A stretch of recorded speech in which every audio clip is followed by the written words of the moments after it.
Are you struggling with self-respect? Let's discover today, together, how you can rebuild it for lasting confidence. But before talking about all of that, who am I? My name is Wesley, and my mission is to help prevent 1,000 men from getting to suicidal thoughts because of porn addiction, to literally killing themselves because of this porn addiction. These are my type of videos, and if that interests you, make sure you subscribe. Also, right now, we are in a war against the porn companies, and I'm actively trying to make the most person quit this addiction for good so that they don't receive money anymore and they crash.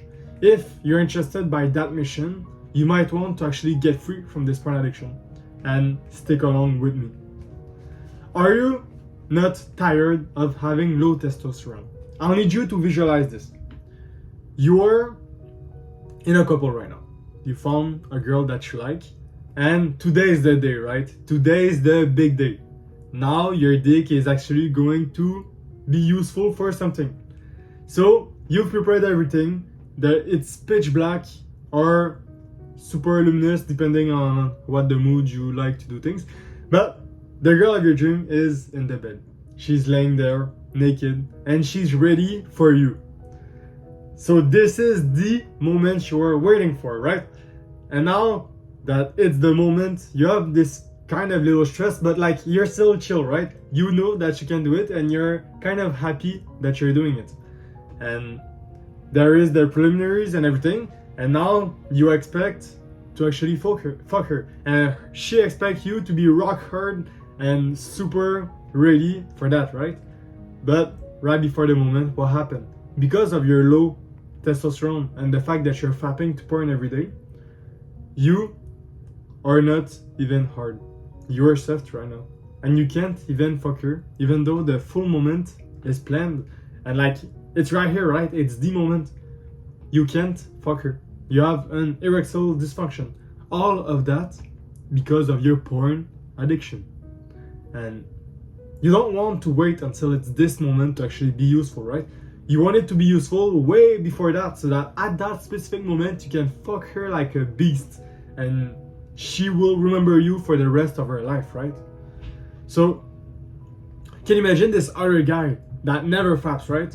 Never faps, never watch porn. He will be so hard that she will remember him for the rest of her life, right? It will be the best moment of her life because he's not used to fap every day. He's not used to waste semen and waste things, right? He's rock hard. His testosterone is exploding through the sky. So this guy, when he sees the girl naked, he's already hard. Doesn't even need choking or anything. He's hard just from seeing her nipples. And the moment the dick goes out, you can expect him to fuck her real hard, right? Actually take her on his shoulder and bang, bang. Like, this is a big difference. And if you want to become that guy that has the high self-confidence, the high testosterone, you might want to actually look down in the first link down in the description. This will gladly help you with your porn addiction. And that, let's continue directly with the video about the self-respect. I'll start everything by actually asking you two questions. What is your worth? And what dictates your values? And the answer to those two is your self-respect. Self-respect determines how others and your own self will treat you. When you have low to no self-respect, what happens is that you're actually tolerating things that shouldn't happen. For example, someone will show no respect towards you, and what will happen? You will just let it slide. You will do nothing about it. Someone will actually spit on you, and what will happen? You will just laugh and say, haha, it's okay, and just continue your path. That's not right? You should be standing for yourself and actually telling him, oh, what the fuck do you think you're doing? And things like that, right? You should have self-respect. What happened is that at a point in my life, when I was still addicted to this porn addiction, I was not having a lot of self-respect. I tried to, but what happened is that when you're fapping to porn every day and you're constantly fapping, you don't have self-respect, right? You're actually wasting your own semen on pixels of naked girl that maybe they don't even want to film themselves doing this, right? You don't even have her consent. You're almost raping her virtually. That's like crazy to think about it. And when you're doing this every day, minimum once every day, in order for you to actually feel like you're worth something in life, that means you have no self-respect at all. Having self-respect would be actually keeping your semen, stop fapping every day so that you preserve it for your future girl, for your future family and things like that, right?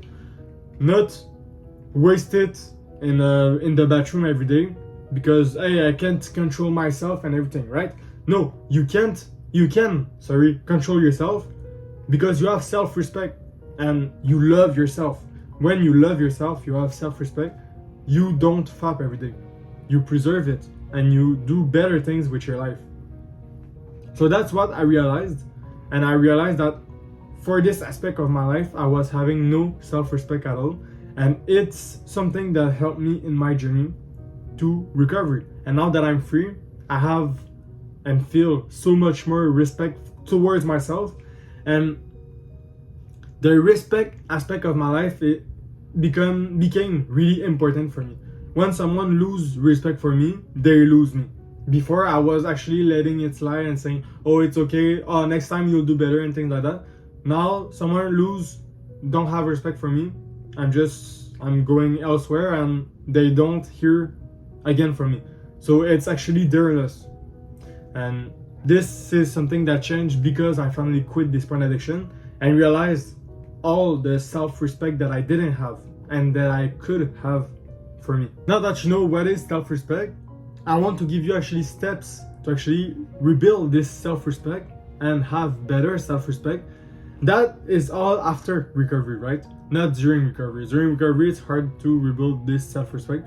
But after recovery, when you're finally free for a lifetime from this porn addiction, it's where you have to actually apply these. So I have a trick for these. It's IRLR. So the first I is the identify. You have to identify where you're actually losing self-respect, where people don't have self-respect for you, actually don't have respect for you, and where you actually doing actions in your life don't have self-respect for your own self. For example, that identify part, I did it when I was at the end of my journey. I identified, oh, you see, I did it just at the beginning of the video. Fapping myself to porn was me having no self-respect for myself because I was wasting things on people that didn't deserve it, right? These naked women that I see online filming themselves to earn a living, that's not me having self-respect for myself, right? I'm someone with kind of high value, I have a lot of knowledge, and I'm someone, right? I'm special, right? And they don't deserve my semen, which is really important for a guy, right? It permits you to actually reproduce yourself. So you shouldn't waste it on just anybody. And now you're actually wasting it on a girl that you don't even know, that is filming herself naked. So she's not even high value, she's nothing, right? Well, not nothing, but like you get what I mean, right? Girls and boys that actually film themselves naked to earn a living, that's kind of not well seen, and for a good reason, right? It's not good to actually do that.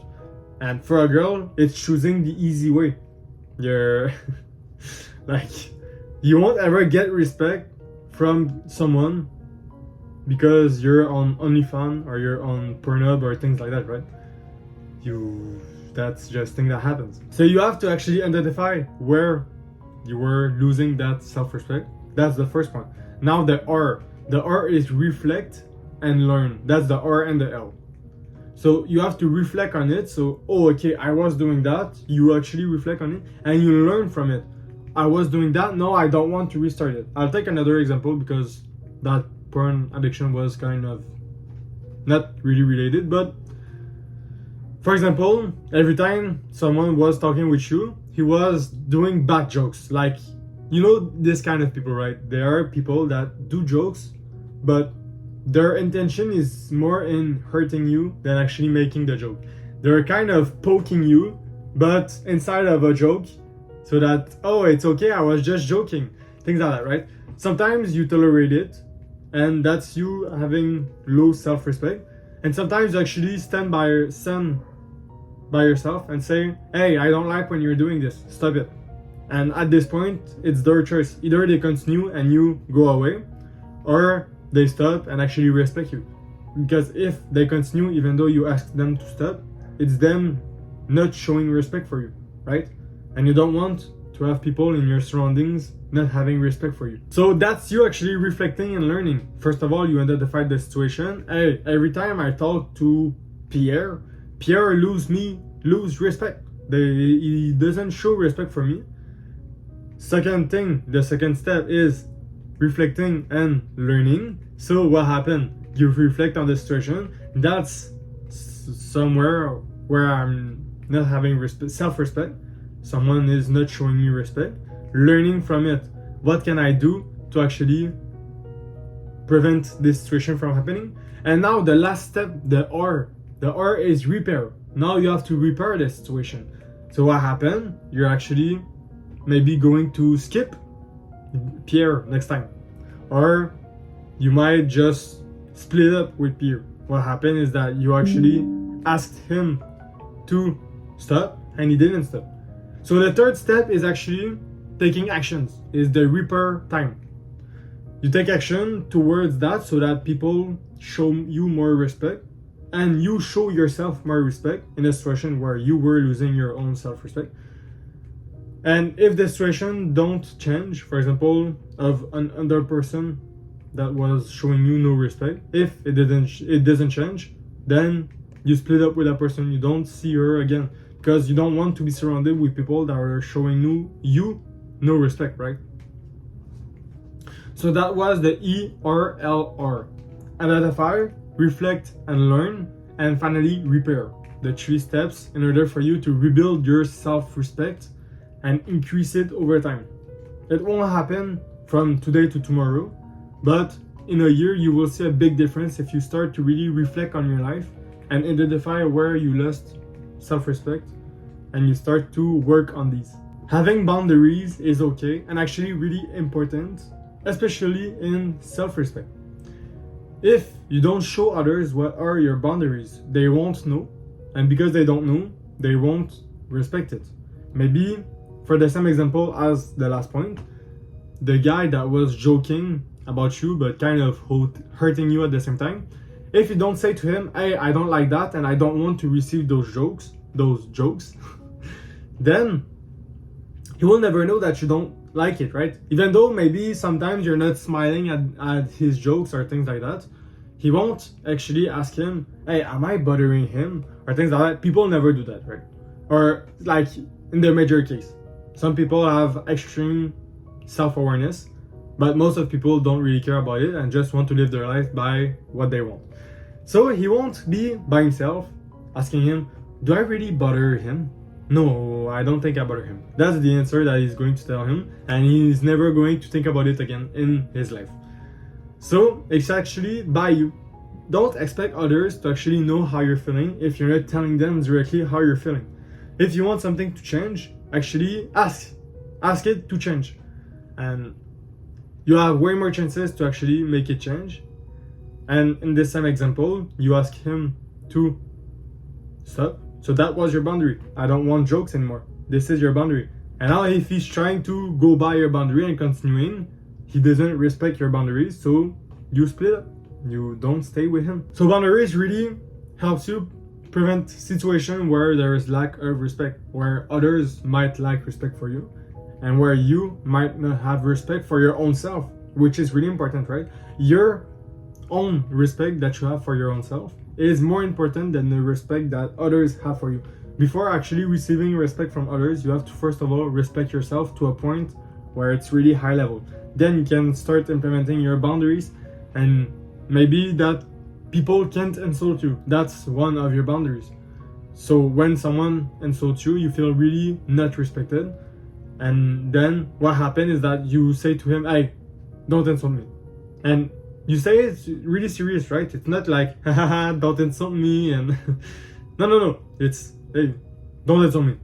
And if he continues insulting you, you just go, right? You don't need him in your life to actually persist, right? To actually accomplish something. You are someone in life and you can accomplish things on your own. You don't need others. So don't keep someone that keeps on lacking respect for you in your surroundings. I'll finish everything by actually sharing with you a last thing, and it's taking self-care. Taking actually care of your own self. What happens to that is that people that actually do meditation, for example, that do journaling, or that take some time to rest, these are the 3 things that I recommend. This acts like maybe you polishing a table of wood. What happens is that because you polish it, or maybe a diamond, right? Because you polish it, the worth increases. For the same thing for the table of wood. When there's a table of wood that is not polished, it's maybe worth $100. But when it's polished, maybe it's worth $350. What happened throughout this $250 increase is that it was polished. When you polish something, it shines more, right? So the same thing applies with yourself.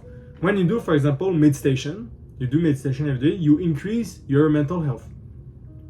So your mental health keeps on going better and better because you keep on every day reflecting on yourself and concentrating on your breath, concentrating on your present moment, and that increases your mental health. It does reps for your mental health because your brain is a muscle, right?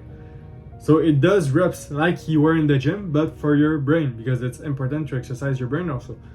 And during time, what happened is that because you keep on developing your brain, your own value, your value of life increases. It's like the same for someone that start going to the gym. You will build the muscle, right? And when you build the muscle, your life and your value increases, right? If you're skinny and you're never going to the gym, you're less dominant. You're less there, right? If there's a fight, they won't ask of you to actually go in the fight to help this poor guy that is being stolen, right? He will ask the big guy that is in the bus and that is there because he's having actually those muscles and he seems dominant. He seems strong. So his life value increases because he takes care of himself. He puts himself first. And someone that takes care of himself seems better in the eyes of others, right? And in his own eyes, right? Your self-confidence is way higher when you know that you have the muscles and you're so beautiful and things like that, right? You have way more self-confidence, way more able to actually approach girls because you know that they're the one missing on something. You are not the one really missing on something because you have lots of girls, but they don't have lots of boys like you. So your self-confidence skyrockets, and all of that just because you're taking care of yourself. And the fact that you're taking care of yourself makes you having an even more better brain. The fact that you have a better brain makes it so that you distance yourself from others that are never meditating, can't reach your level of mental health, and that makes it unachievable for them. So when someone is attracted in you, they know that you have a really good mental health, and compared to others, you're way above. So that increases your value also. Everything that you do in self-care will increase your value. And for self-respect, it's the same. Self-respect actually increases your value also. And the same applies, right? When you have high value, people tend to respect you even more because they don't want to be seen by you as someone negative, as not a good person. So the more you are high in value, the more people actually respect you directly because they are scared of you not respecting them because you have high value, so what you say is important. So I'll finish everything on that. On that, take care of yourself. Mwah.